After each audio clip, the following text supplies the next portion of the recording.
Processo elaboração pontos exame nacional daudauné tama ona ia fase final. Coordenador Gabinete Unidade Currículo Ministério Educação João Maupelo hatou informação na jornalista Sira e a salão Mauhoca bairro Pitedile e a sexta-feira né. Nia informa elaboração ba pontos exame nacional daudauné tama ona ia fase final. Rende halo distribuição ba escola Sira e a território nacional. Elaboração pontos exame nacional para nível ensino ensino básico, secundário regional ou vocacional. Agora estamos na fase de finalização da elaboração de pontos. Kita agora a final da revisão. Kita kalau revisão itu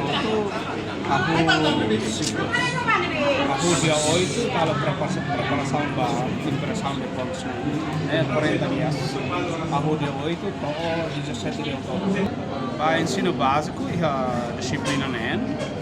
Para ensino secundário geral e a disciplina HITO. Para entre departamento ciências naturais ou ciências sociais e humanidades. Para Tekbok e a Usuhat. Tekbok e a por volta de 4.000 alunos, depois para ensino recorrente por volta de 300 alunos.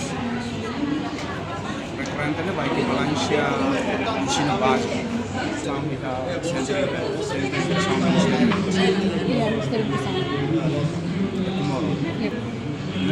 mensagem currículo com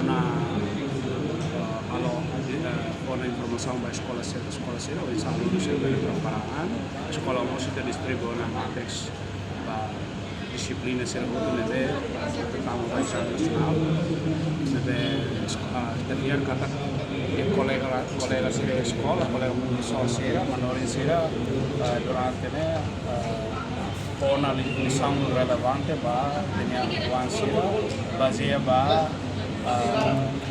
carga horária no matrix nebe ta foto nessa meios de nebe pensar por que preparação tem uang sira. Portanto, Maupelo susuba finalista Sira nebe atutira exame nacional, tem que estudar matéria hirak nebe mak professor Sira foona durante ne. Reportagem Melania Conceição, Televisão Timor Post. Janela informação ba emogoto, atau tem informação atual dia kliu, kita haluha, haneham botão subscribe, like, halo comentário, no fahe tutang ba media sosial hotu.